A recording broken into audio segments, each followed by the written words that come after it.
So we are here for the NCAA women's soccer scores for college soccer for Wednesday, October 15th, 2025. So we have some matches going on. One in the Metrolink Athletic Conference, or a few in the Metrolink Athletic Conference right now. 4 to be exact. A couple untelevised, maybe on school websites or YouTube, like some Division 1 teams, like sports teams, they put on YouTube or school websites. Or some may have their own like deals with like other things like Flow Sports, like Division 2 conferences do. A few do. In the Coastal Athletic Association, only Division 1 conference still have that. Maybe because they think they get more than they could in CBS Sports now.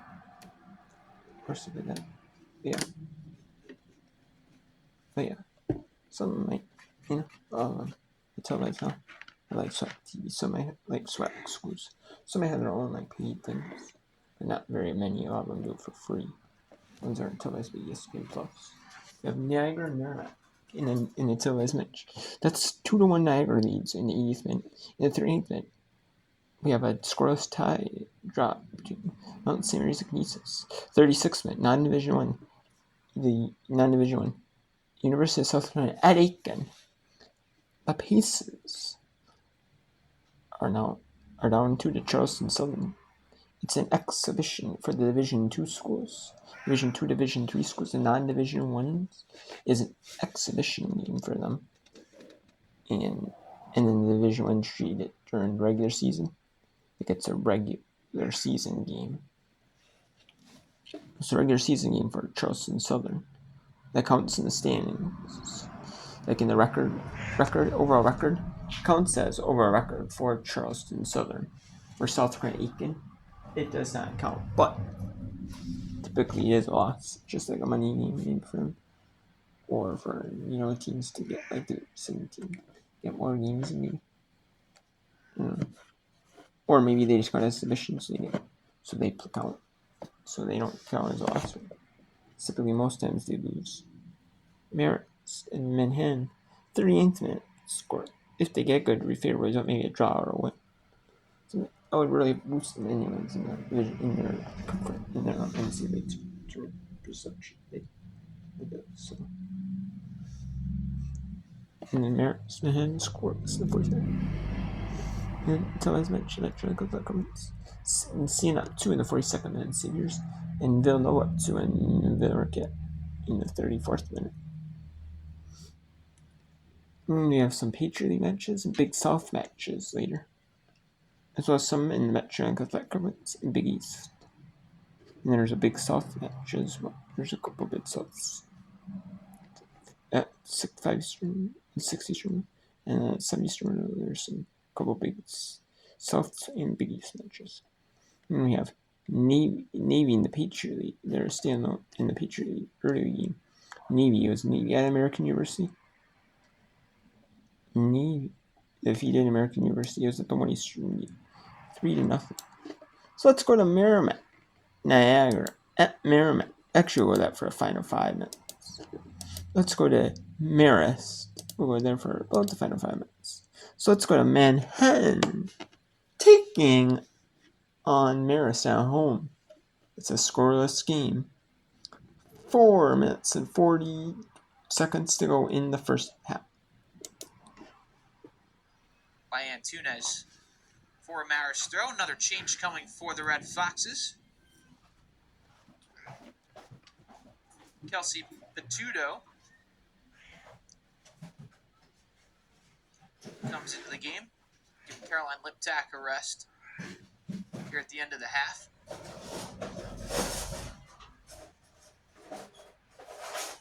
Throwing for Marist.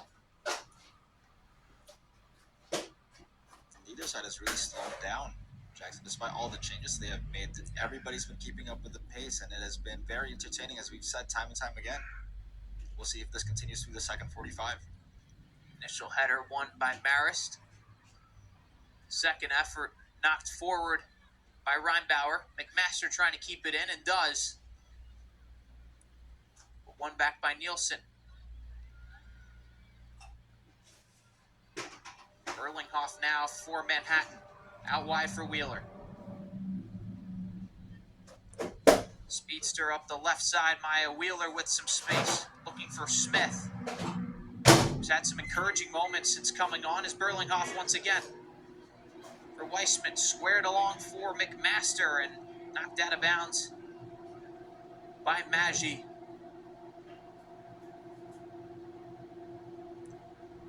Senior from Monroe Woodbury has been excellent defensively for Maris here in this first half as McMaster squares her up. What a move to go by both defenders. And eventually she's going to be whistled for a foul. Perhaps went a little too aggressively into that challenge. It'll be a free kick for Maris. We near 2.5 minutes to play in this opening segment. Great move. They should step over to get between defenders to be whistled for the foul after creating some. Alright, so let's go to. We'll go to just a little tease of UNC Aiken, the Pacers at Charleston Southern. And then we can go to Marquette Villanova. That'll be the only match right now. That'll be the only one on. You just got a slight little tease of Aiken at Charleston because I want to show you the ending of Niagara at Merrimack. See if Niagara can bounce back with the 2-1. Keep hold on at 2-1 lead on the road. Get a solid 3 points. Get much need 3 points heading into the end of the season. So see if they can get in the Metro Athletic District. It's not just wins and losses, it's the points. Win, loss, draw. 3 points for win, 1 for loss, 0 for 3 points for a win, 1 point for 3 points for the winning team. If there's a 1 point for both teams if it's a tie. And then 0 points for the losing team. That only counts for conference play. They don't do standings for like the regular season. Because they don't for like the non-conference. They don't do that. And you might be playing like a harder schedule. Like you might be playing like some top ranked teams, and you'd have a more favor like the teams who didn't play as hard of a schedule. They play like a game that they more easier games. So not so it's kind of not always fair. So try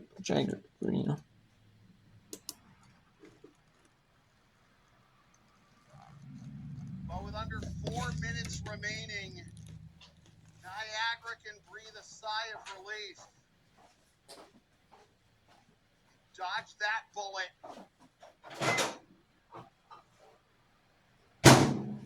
Merrimack still keeping the pressure on. It's going to be a Niagara throw.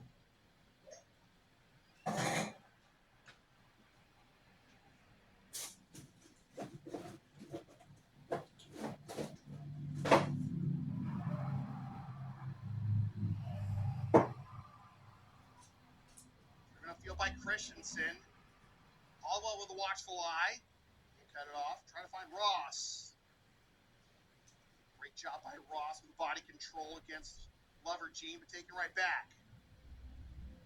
Set back in the middle of the field. We are down for Merrimack. Now we'll have a clock stoppage. With 2:43 remaining. Chance for everyone to catch their breath.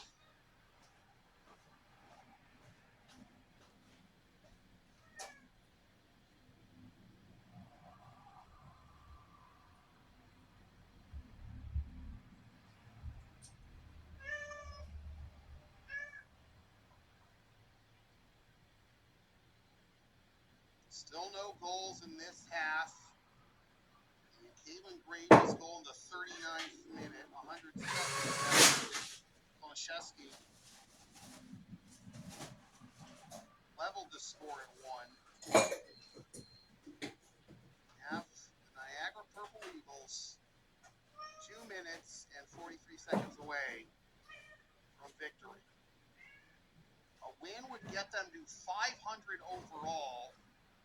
6-6-1, get them to 3-5-1 in the Metro. That would put them a point ahead of Merrimack in the Metro standings. They would be 3 and 6 in the Metro, 4-9 and 2 overall.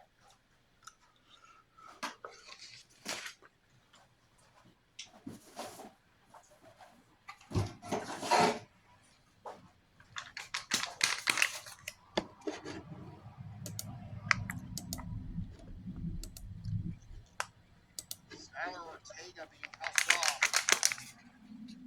After all that, it looks like she's good to re-enter whenever she can.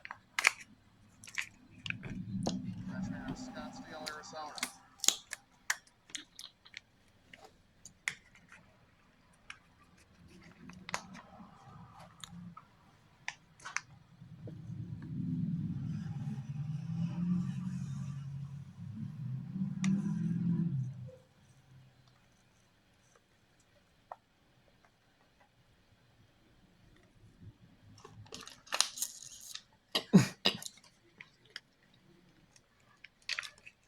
And change remaining. Ship it up the right side. Merrimack's trying to get in the front half right now. Good takeaway. Doolittle catches up to it.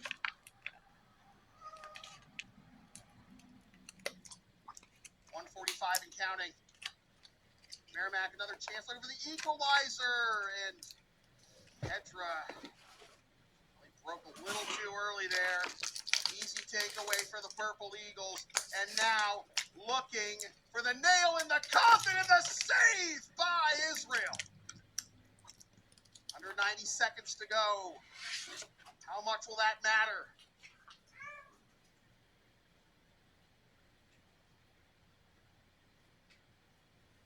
Point, you can just dribble towards the corner flag, play keep away. If you are Niagara, or about to hit a minute to go,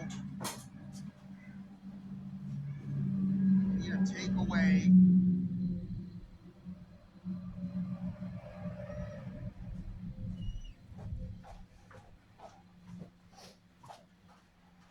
Comes in the middle of the field. You gotta push. We're at 45 seconds remaining. Ross, right idea. Ortega, nope.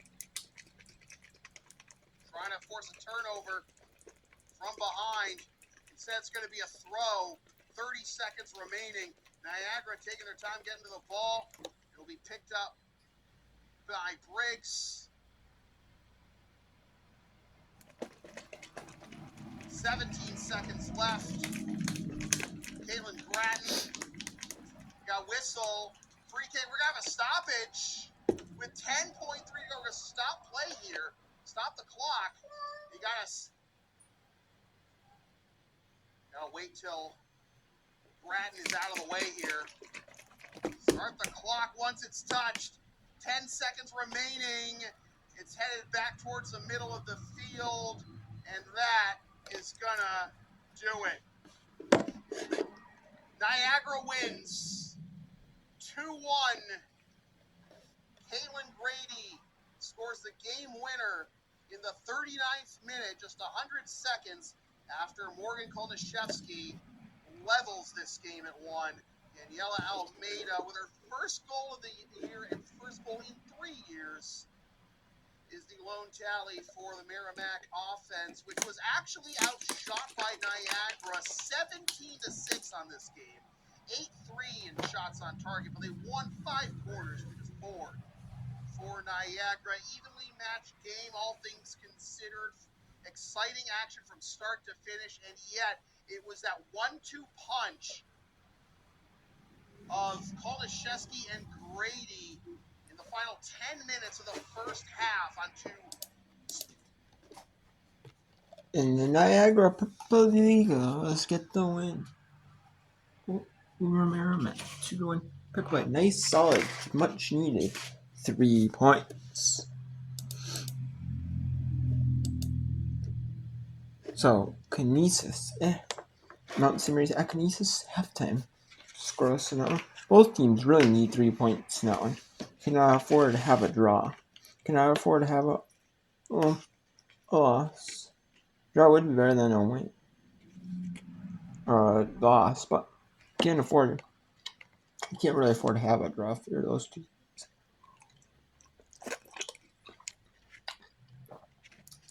Marist and Manhattan scores. Charleston Southern up 2-1 South Connecticut non-division 1. Siena up 2-1 St. Peter's, putting them in good contention. Game of the season for the Metro Atlantic Conference. Stephen make the tournament at least. And Villanova up 2-1 Marquette.